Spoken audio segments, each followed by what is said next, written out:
Incoming transmission. Welcome to True Spies. Week by week, mission by mission, you'll hear the true stories behind the world's greatest espionage operations.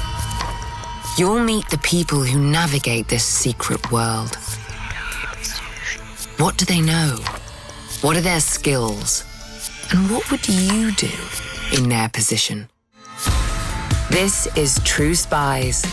I was in Iraq, in Baghdad, in the journalist hotel, and another reporter said to me, "Did you ever see the footage of that CIA officer running for his life in the fort in Mazar-i-Sharif?" I'm Vanessa Kirby, and this is True Spies, Team Alpha. Part 1, The Tip of the Spear.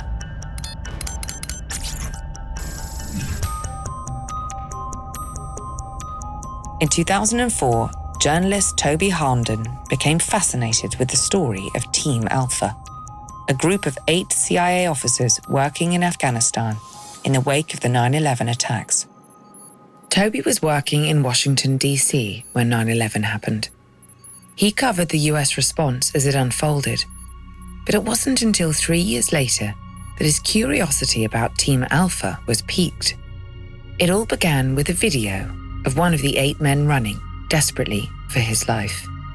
I went onto YouTube or wherever and watched it, and it was footage of this CIA officer dressed in sort of an amalgam of Afghan and American gear, running across this fort, clutching a Kalashnikov in one hand and a pistol in the other. And then he bursts into a room on the northern end of the fort, and all of a sudden he's on camera. He's basically sort of bumped into a German TV crew. And I remember looking at this man's eyes, like a 1,000-yard stare, these staring, unblinking eyes, and just wondering, what had he just been through? He doesn't know whether he's going to live for another few more minutes, another few hours, or what is going to happen. And so I was fascinated by that person and how he got to the fort, what he went through, and also how he dealt with the subsequent years. In this week's True Spies, the story behind that video. The story of the man with the 1,000-yard stare. The one Toby Harnden spent years trying to talk to, hoping to hear the full, unclassified details. My name is David Tyson. I'm a retired CIA officer. I spent 25 years in the agency, and many years ago, some 20 years ago, I joined Team Alpha and went into Afghanistan soon after 9/11. David and Toby have come together for this special 2-part True Spies series to tell the story of Team Alpha, the story of America's first casualty of the war in Afghanistan. Let's go back to the video that first captured Toby's attention, to the man, David, running across the fort of Mazar-i-Sharif, looking for all the world like a grizzled veteran of close-hand conflict. You might be surprised to learn that the man clutching a Kalashnikov in one hand and a pistol in the other was not an experienced fighter. David's background was in linguistics, but True Spies listeners know sometimes a hidden skill lands you in a place you'd never imagined. Well, I started with Russian as a young man out of the Army in college, and I chose Russian simply because it had strange letters, an odd alphabet. I had not taken a language before that. And I went to graduate school at Indiana University, and there I started Uzbek language and studied Turkmen language, Farsi, and so forth. And this is when the Soviet Union still existed. So although Russian and Uzbek are not related linguistically, they certainly are in terms of sort of the politics of that time when Uzbekistan was part of the Soviet Union. And over time, I understood that the agency was hiring people, namely linguists, people to do foreign language things, translations, interpretation, and so forth. I submitted an application and was selected to be a linguist. An Uzbek speaker like David would be a strong asset for intelligence services operating in Afghanistan, a country with such a diverse population of ethnic groups Some argue it can hardly be called a country at all. And well before 9/11, America had already established a covert presence in the region. I'll let Toby explain. The CIA had been involved in Afghanistan pretty intensively since the 1980s. So the period of the Soviet occupation, the CIA had been working with the Mujahideen that were fighting the Soviets, supplying them with Stinger missiles. Once the Soviets left Afghanistan, and subsequently there was the collapse of the Soviet Union, the US decided that Afghanistan didn't matter anymore. Strategically, it was a backwater. But a small number of CIA officers maintained contact with the country and their connections with the Mujahideen. One of those officers was David Tyson, who was posted to Uzbekistan, Afghanistan's neighbor to the north. Regionally, Afghanistan was still important. And so being located in Uzbekistan at the time, and my chief in Uzbekistan asked me to focus on Afghanistan, which was easy to do in the sense that there were plenty of Afghans around, and I had a great interest in the area and region. And it soon became clear that the ethnic Uzbeks in Afghanistan were an important factor in the regional issues.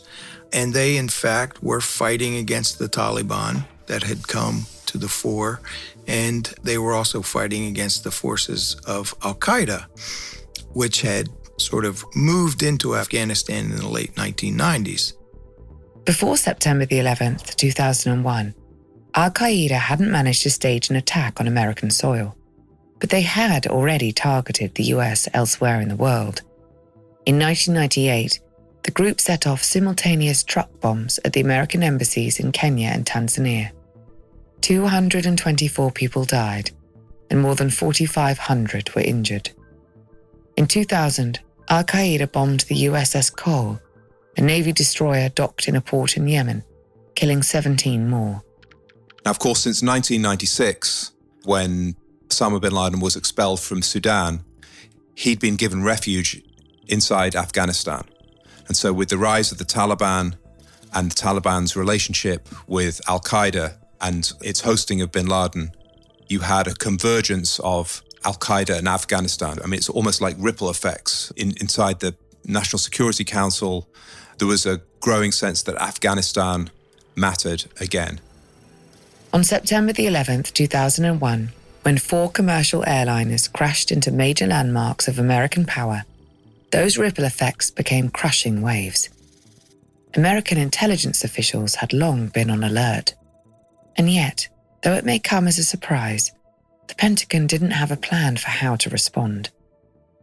General Tommy Franks, head of the US Central Command, believed that it would take many weeks to orchestrate an invasion and that it would require many, many boots on the ground. Not an appealing prospect. But Kofor Black, the director of the CTC, the CIA's counterterrorism center, had another idea. His plan would incorporate American intelligence, indigenous resistance groups, and the Northern Alliance, a multi-ethnic group of Afghan militias united against the Taliban.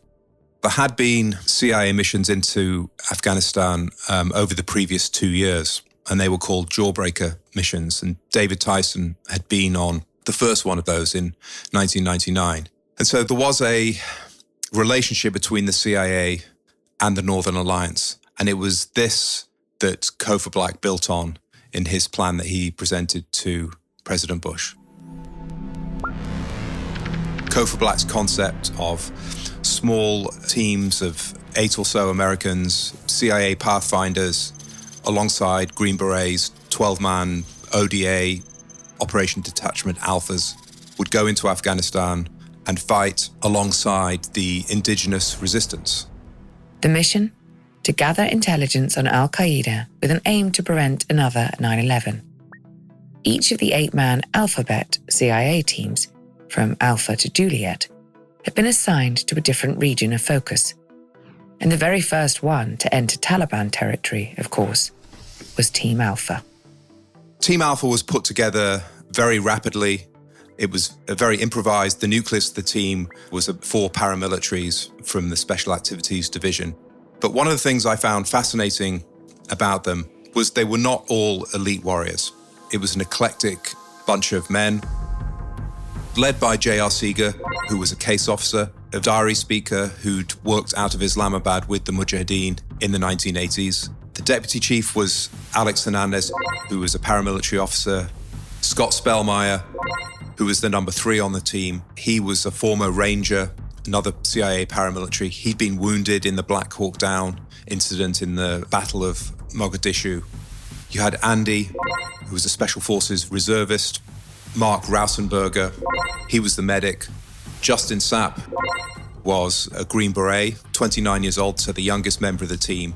And he was the only one of the 8 who was not actually in the CIA. Justin was added to be the link man with the Green Berets, and also because the CIA had a limited number of paramilitaries at that time, and so they needed military personnel to sort of augment the CIA teams.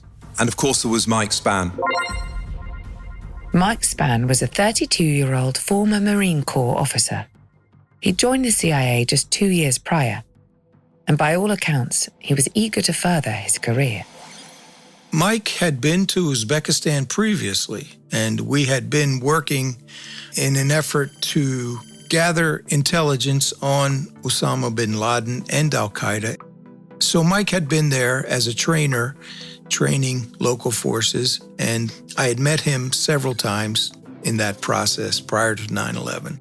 And my early impressions of Mike were sort of the lasting ones, in the sense that Mike made an impression, and those impressions didn't really change over time, even when you got to know Mike fairly well. He was a very focused professional. He was fairly quiet and observant. Personally, he had a great sense of humor, but his focus and sort of attention to the mission at hand was something that sort of separated him just a little bit from other people. Mike was unambiguous in terms of his opinions, his beliefs, his sort of integrity and so forth. There was no doubt when you were talking to Mike where he stood on things. And I always feel that Mike was, in a way, the personification of America after 9/11.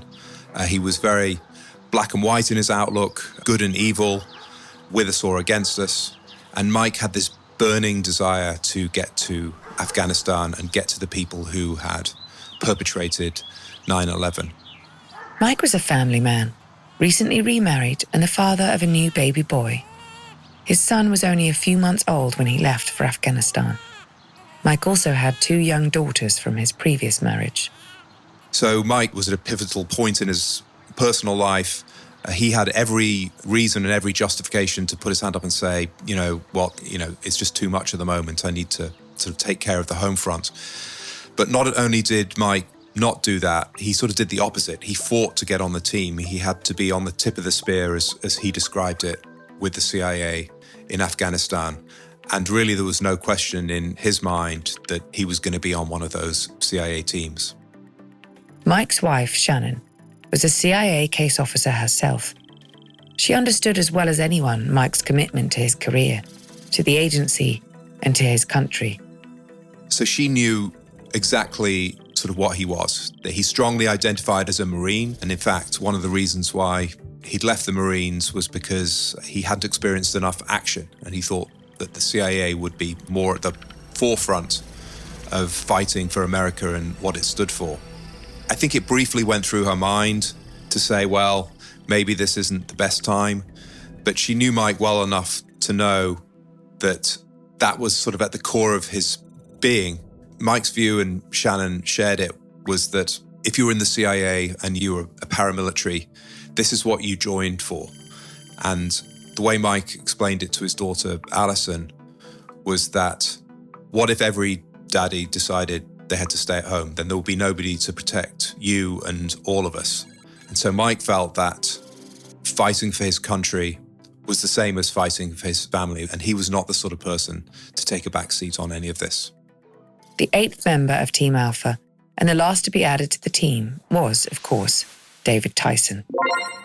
On September 11th, I was in the air flying from Uzbekistan to London, where there was a gathering, a CIA gathering on Stinger missile issues. When I landed in London, I learned very quickly that the World Trade Center had been attacked and the other locations in the United States, the Pentagon and so forth, had been attacked. And the conference was canceled and I returned back to Uzbekistan.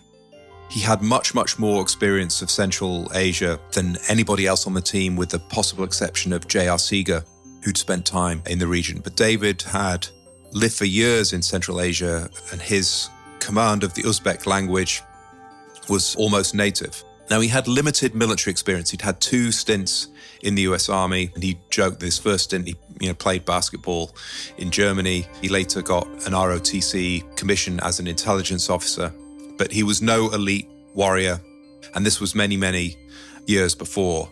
And so he had less of a military mindset than the other members of the team, whose military experience was either a lot more recent or more high level or more extensive. Let's put it this way. David had never killed anyone. Alex Hernandez, who was the deputy chief, was skeptical of David and said, what have you done? And after David told him that he'd been an academic, Alex would refer to him as the professor, or sometimes as the tourist. There was a sense, I think, that David, because he had limited military experience and no combat experience, and because he was so comfortable with the Afghans, that he was willing to take more risks and had maybe less of a perception of danger than some of the other team members. But David was the CIA's sole Uzbek linguist, and his background gave him a significant cultural advantage. He could communicate with America's indigenous allies with an ease that no one else on the team could match.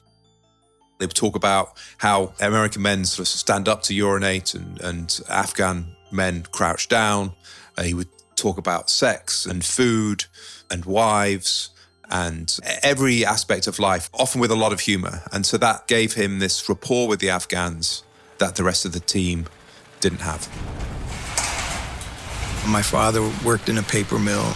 So I grew up with that sort of working class culture, and something I deeply respect and really appreciate, but I really knew it wasn't for me. At least as a young man, I understood that I needed to sort of try something else, let's put it that way.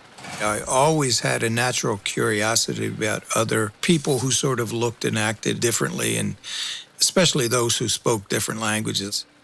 I don't know how I ended up where I did, but it was certainly a sort of progression based on my interest and curiosity. Team Alpha's work in Afghanistan would put David face to face with a key figure in the resistance, someone willing to go to drastic lengths to stamp out the Taliban, the Uzbek warlord, Abdul Rashid Dostum. And for David, that was an enticing prospect. As a CIA officer in Uzbekistan, he'd long taken an interest in Dostum. Abdul Rashid Dostum was the leader of the Uzbek minority in Afghanistan, and he was very much against the Taliban and Al-Qaeda. And one of the things we were doing, we were trying to collect or buy back Stinger missiles that had been passed on to the Afghans during that Soviet-Afghan war in the 1980s. And it became clear to us that it was a good idea to get these missiles back, the ones that remained. And that's what we were doing. And one of the people who were involved was Abdul Rashid Dostum, who was assisting in the acquisition of these missiles and passing them on to the United States indirectly. A helpful guy to have around, if you don't mind mingling with an alleged war criminal. Abdul Rashid Dostum was an ethnic Uzbek warlord, a fearsome military commander with political aspirations for the Uzbek people in northern Afghanistan. His hands were soaked in blood. He had this fearsome reputation as a warrior who gave no quarter on the battlefield. He has this sort of scrubby moustache and usually unshaven and his prickly hair. He's powerfully built. I mean, he's like a warlord from central casting. He was notorious for switching sides, so he'd fought alongside the Soviets against the Mujahideen, who were backed by the CIA in the United States in the 1980s. He'd switched over to the Mujahideen and back again.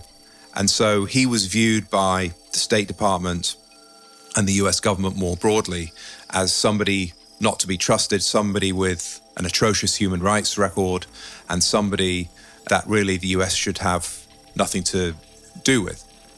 Well, never say never. That was the view before 9/11, but of course, as with so many things, it changed completely on that day. He had the troops, he had horse-mounted fighters, kind of like a 19th century almost way of fighting where they would conduct cavalry charges and fire RPGs and Kalashnikovs from horseback. He loathed the Taliban. He was already fighting against them. And so Dostum was one of the men of the moment, and the United States wanted him to be alongside them. But as Toby said, Dostum was notorious for switching allegiances. Could a man like that truly be trusted? Even as Team Alpha entered the region in mid-October 2001, its members were uncertain about what was in store for them.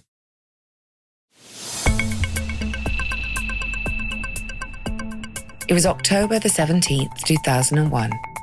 The 8-man Team Alpha was about to meet its unlikely ally, the ferocious Uzbek warlord Abdul Rashid Dostum.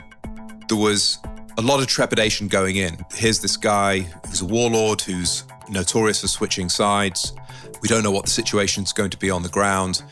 Is this going to be a double cross? Is he going to sort of turn his weapons on us? And so there was this real sense as they flew in on the 2 Black Hawks that they just didn't know what they were going to face. Once they landed, Dostum and his men sort of swarmed around. The helicopters carried the CIA officers' gear, and Dostum turned to J.R. Seeger, the Team Alpha chief, and said, "Welcome to Afghanistan. We must have some tea." That's the funny thing about Dostum. He might have butchered his opponents and tortured his adversaries, but he still managed to maintain a sense of decorum. They went into a sort of decrepit abode that had been chosen for the purpose. Some carpets had been put down on the floor. There was debate about whether they should take weapons inside the building because there was a lot of suspicion. But they sat down and Dostum outlined his plan for recapturing Mazar-i-Sharif, of fighting through the Darya Suf Valley, linking up with the Tajik forces of Atta Mohammed Noor and defeating the Taliban with US help. Of course, the city the Americans most wanted to take was Kabul, the capital. But to get there, they'd have to take a strategic route. Mazar-i-Sharif was the 4th largest city in Afghanistan. If the city could be captured, Dostum believed, the Northern Alliance could gain control of the 6 provinces surrounding it. That would be the beginning of the end for the Taliban. It was a strategic city that had formerly been on important trade routes. It was on the main ring road that connected it to Kabul. And the strategic importance of the city was, once you controlled Mazar-i-Sharif, that was the key to unlocking control of the rest of northern Afghanistan. Solid plan. But in order to carry it out, Dostum would need the help of Atta Mohammed Noor, his sometime rival. Atta's forces would be crucial for the successful capture of Mazar-i-Sharif. And Dostum also wanted to have American equipment and weaponry on his side. In particular, Dostum recognized that he needed US air power to bomb the Taliban forces and then have his Uzbek cavalry ride through and kill the remnants. But Dostum immediately struck the Americans as a man who was serious, whose interests aligned exactly with the United States' aims at that time, and so they decided that, this was the guy that they could work with. A powerful combination. Dostum's cavalry equipped with American firepower. Of course, Dostum's men wouldn't be the only ones on horseback. Much to Team Alpha's surprise, the rocky terrain left the CIA officers with little choice but to saddle up. How to ride a horse was one thing they hadn't learned in training. How to ride up and down steep mountainous terrain whilst firing your weapon and fending for your life, well, that's a horse of a different colour. We had a 14-hour horse ride, I think, on the 4th or 5th day, and it was just terrible. The horses were terrible, the kit was terrible, And, to be honest, I was afraid and scared all the time on horseback. I could never get the horse to do what I wanted to. The Afghans would laugh at us, and we would sort of entertain them with our incompetence on horseback. But, riding horses up and down mountainsides and sometimes in combat situations was very unnerving. It was a real sort of shock to their systems to realize that they'd have to be moving and sometimes fighting on horseback. 8 days into the mission, David got a taste of something even more unnerving. What we did periodically was split up into smaller teams and groups, and depending on the mission, we went off and worked with our Afghan partners, meeting Afghan leaders, talking to prisoners, getting supplies, doing the airdrops, and so forth. And one of the things we did was move up with certain Afghan cavalry commanders on horseback and go out to see what was going on, to see the front lines, and on occasion to call in airstrikes against the enemy. And on one occasion, we noticed Taliban or Al-Qaeda forces, and that was the time where I shot my weapon for the first time at someone and, shooting at the enemy. David was accompanied by one of Dostum's lieutenants and 30 men on horseback. And the lieutenant had spotted Al-Qaeda forces in the distance through binoculars. Rather than pick a fight, they opted to retreat, but not before the Al-Qaeda fighters caught sight of them and began to advance. Suddenly, for the very first time, David found himself taking aim at the enemy, shooting and killing.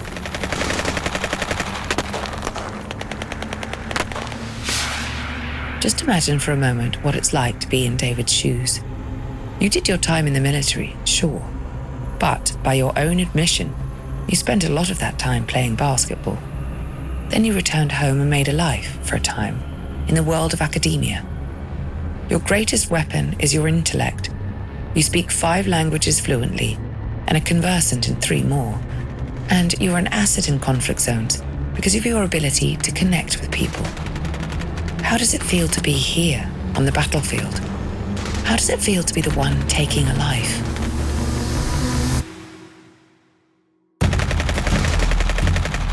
During my time in Afghanistan, I didn't think about that kind of thing very much. Each day we had a new set of priorities and things to do, and each day you were challenged in terms of, not only sort of intellectually trying to figure things out, but also physically and then mentally dealing with, concerns and fears and so forth. It didn't leave much of an impression on me at the time, but certainly later on it did. But it was a very easy thing to do. The things you were trained in the military to do to get a good sight picture on the target and squeeze the trigger was something that was very obvious and easy to do at the time. Throughout the years, did I sort of grapple or just reminisce, so to speak, about some of the things that I had done, which included, shooting people, shooting the enemy and killing the enemy. And every once in a while it sort of hits you and you deal with it a little bit and then move on, and it's something that sort of follows you around forever. Not a single one of the Al-Qaeda fighters survived that day on the front lines. David went to get a closer look at the first person he had shot and killed. He wouldn't process what had happened until later, but he did walk away with the young man's gun.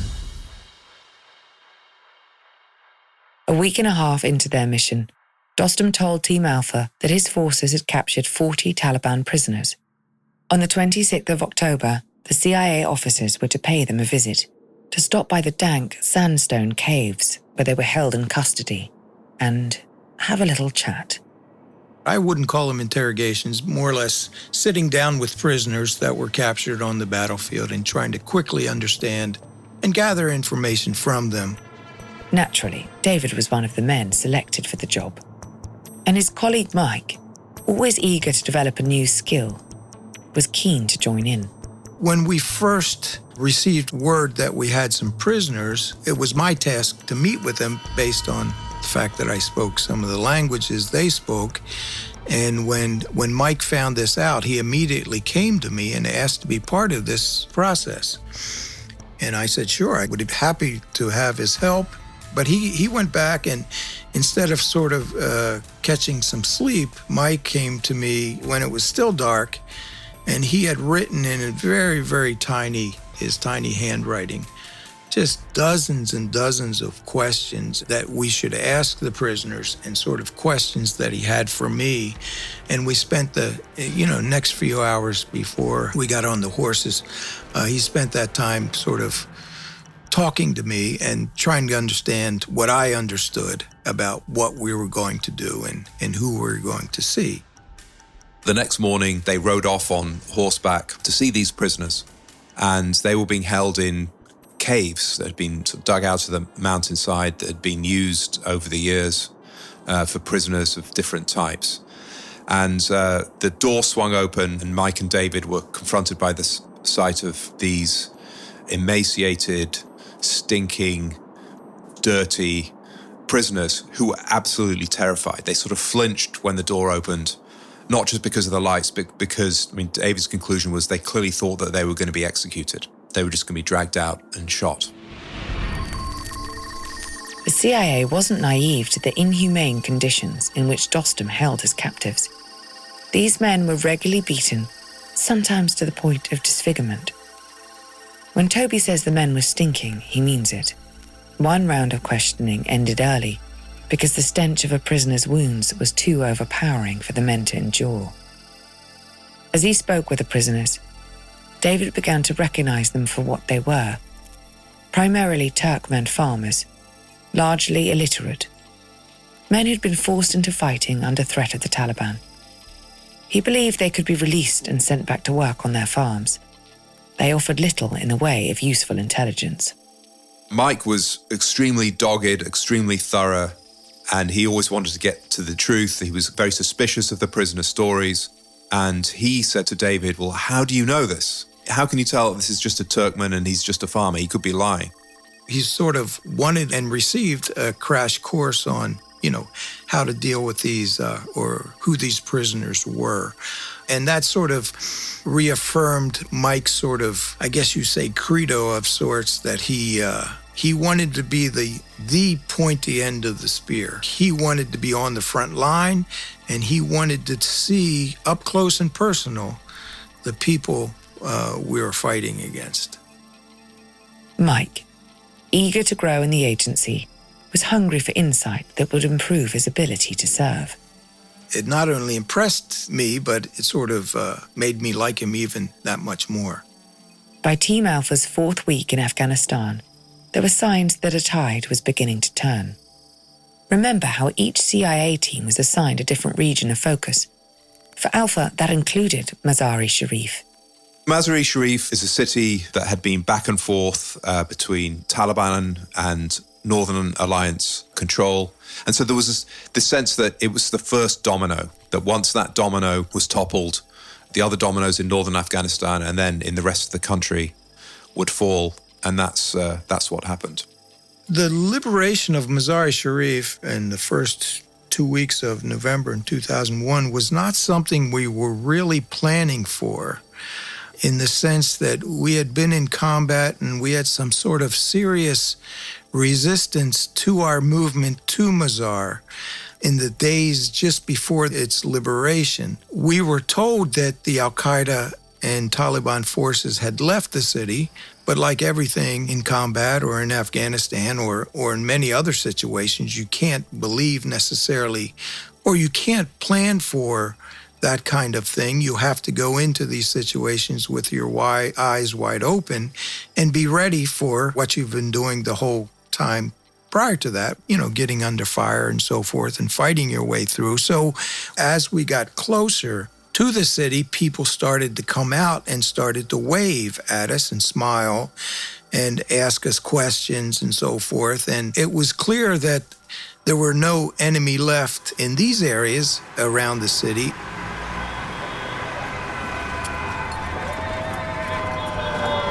Mazar-i-Sharif fell on November the 10th, 2001, and the CIA and the Green Berets rode in on trucks and horses alongside Dostum's men and Atta's men. The Taliban, a lot of them had been killed, but many more had fled.